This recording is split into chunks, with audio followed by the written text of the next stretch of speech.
I'm still a rookie. I'm still figuring it out. Trying to find. She just seems as uncoordinated as a baby giraffe. Like yesterday's news, Angel Reese erupts as the Chicago Sky replaces her with Caitlyn Clark. Yes, you heard correctly. Down the miss, a reset to 7 seconds as she clears the line. Driving, stepping through, 2 points for Collie. And to be honest, I could have predicted this given Reese's casual demeanor and side gigs. Perhaps Angel should stop concentrating on TikTok dances in order to improve her skills and reputation. With another time, throws up the goggles. Defensive efficiency that we're seeing early on from both these teams. Reese taking it right at Sabali. Angel, when the stakes were at their highest, Rhee was nowhere to be seen during the crucial moments of the unmatched league championship. She missed not just one, but the last 2 playoff games, including the championship itself. However, when her team won the title, Rhee made sure to join the celebration, albeit virtually via FaceTime. Her virtual presence swiftly became a lightning rod for criticism, asking how someone who didn't take the court for the pivotal moments can still enjoy the glory as if they led the charge.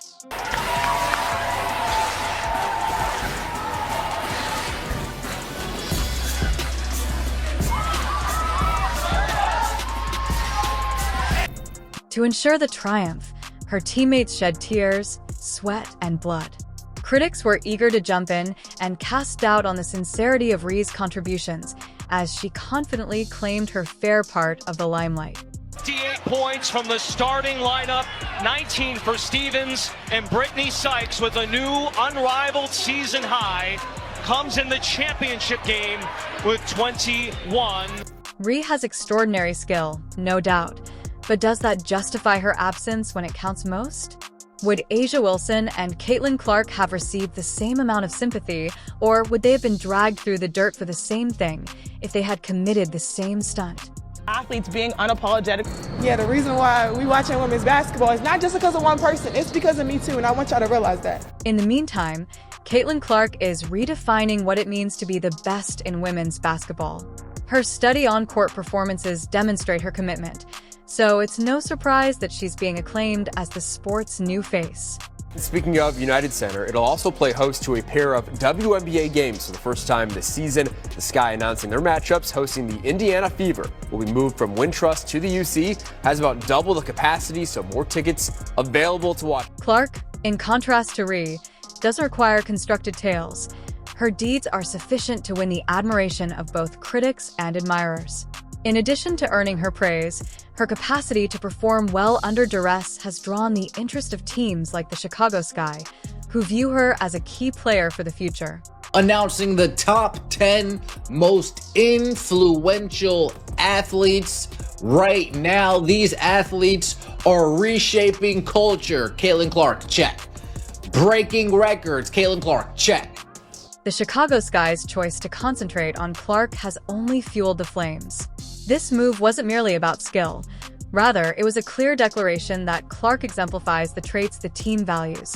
For Rhee, discipline, dependability, and a steadfast dedication to the game must be a personal slight, and it might be.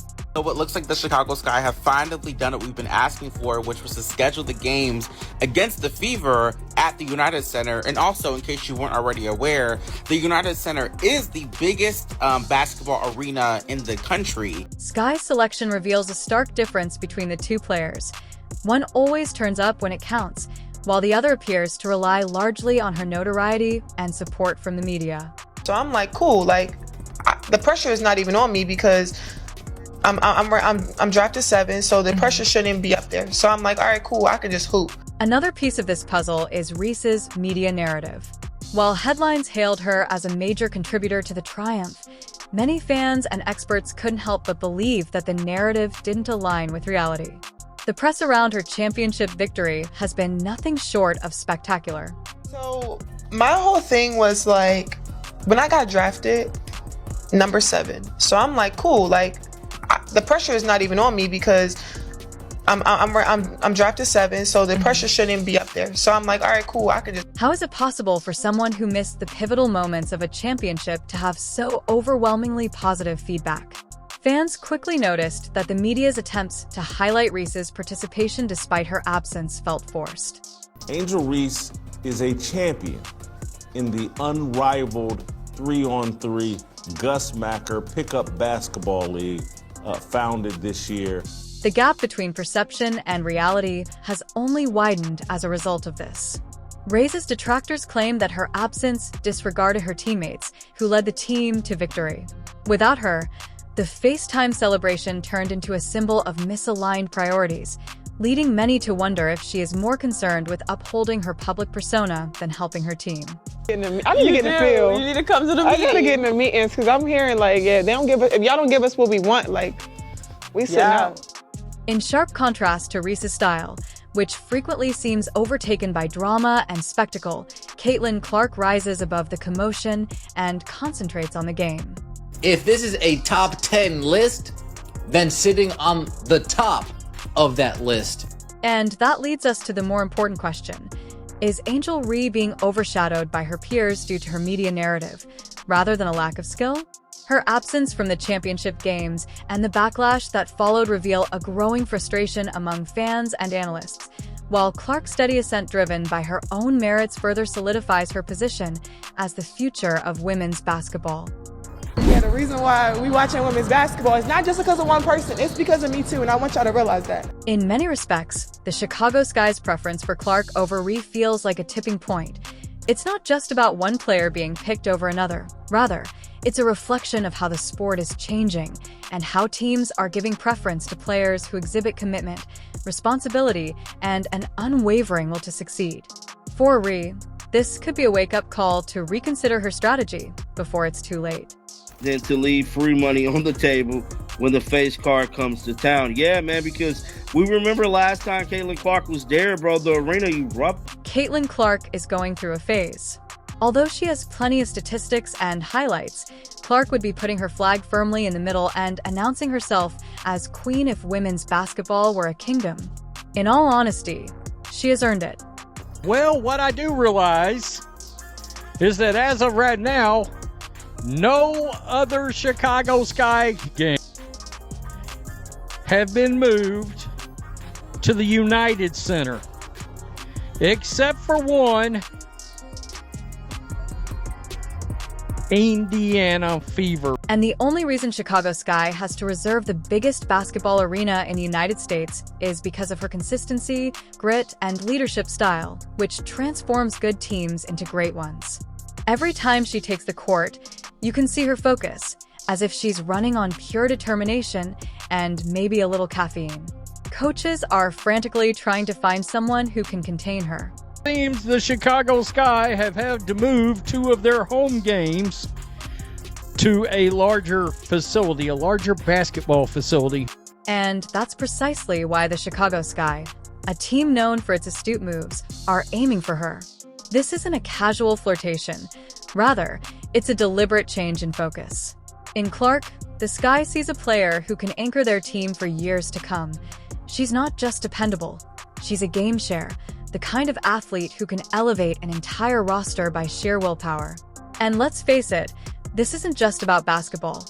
The sponsors are already circling like hawks, sensing the dollar signs, and Clark's rising star has the skill, the personality, and let's not forget the charisma to sell out arenas and increase TV ratings. You know what I'm saying? And when you look at Caitlyn Clark's game, who's very reminiscent of a Steph Curry, based on her range and shooting the three, plus everything else she does. You may be wondering where this leaves off now. Angel Reese. Well, Reese's camp is definitely sweating a lot right now because if Clark keeps getting better, she'll be stealing not only the awards and medals, but also the media exposure, the admiration of the fans, and yes, the sponsorship agreements. Sure, no doubt this is the Angel Reese effect. I've got no doubts, no qualms. There's nothing. She even told me herself right here that it's not just one other player, it's because of her too. Reese, the media machine's darling, finds herself in a precarious position because you can practically hear the energy shift when Clark enters the room. She doesn't rely on dramatic social media posts or eye-catching headlines to stay relevant. Instead, her game speaks for her and for Reese, whose story has frequently relied on outside validation. That's hurtful. Women's basketball right now, it all started from the national championship game, and I've been dealing with this for 2 years now. and understanding like, yeah, negative things have probably been said about me, but honestly. However, let's take a moment to discuss professionalism. This is where things get heated. Clark embodies the kind of dependability that coaches aspire to. She shows up, plays hard, and produces results without any drama.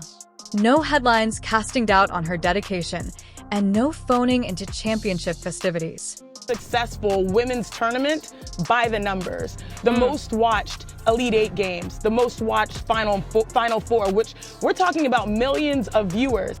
The Chicago Sky, on the other hand, appear to believe Clark is the safer option, and to be honest, can you blame them? Reese has established a reputation that is equal parts brilliance and unpredictable.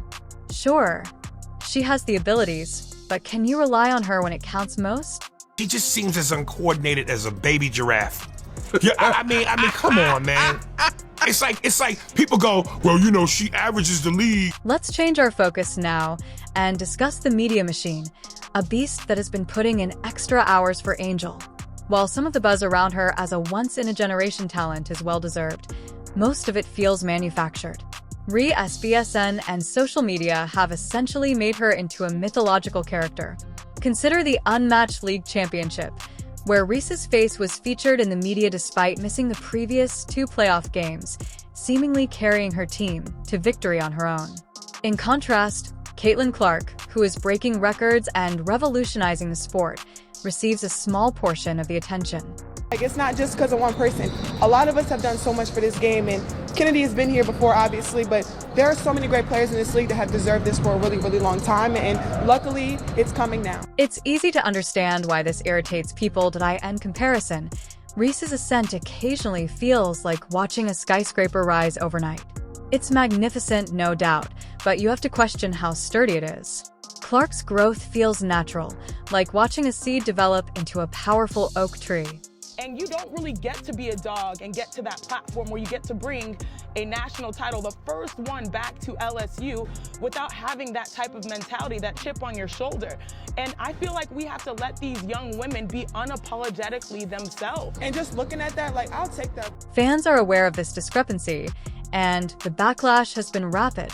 People sick of being told who to support have been posting comments on social media, realizing that although Reese may be the media's darling, Clark is the people's champion.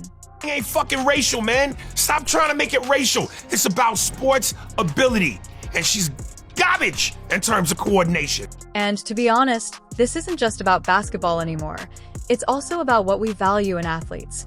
Do we honor hard work and skill consistency, or do we fall for the narratives that PR firms and media outlets create? Everyone is forced to reevaluate what it means to be a star in women's basketball history as a result of Clark's ascent, which challenges the status quo. The most. I'll take that because look where women's basketball is. People are talking about women's basketball that you never would think that we'd be talking about women's basketball. People are pulling up to games. We got celebrities coming to games, sold out arenas, like just because of one single game. As the argument continues, it is evident that Caitlyn Clark is not merely playing the game. Rather, she is altering it. For Angel Reese, this means that she must step up or risk falling behind. As in the world of sports, staying at the top is the only thing more difficult than winning, and Clark is already planning for what comes next. History was being made left, right, and center. We all know what Caitlyn Clark did. She put up the most points, the most assists, most threes in a title game, which was so impressive. As the argument continues, it is evident that Caitlyn Clark is not merely playing the game. Rather, she is altering it. For Angel Reese, this means that she must step up or risk falling behind. As in the world of sports, staying at the top is the only thing more difficult than winning, and Clark is already planning for what comes next. As an athlete, you're a competitor. You can be fierce, you can be feminine, and you can go out there and finish. And I think we saw that on both ends. Iowa, what a tremendous season.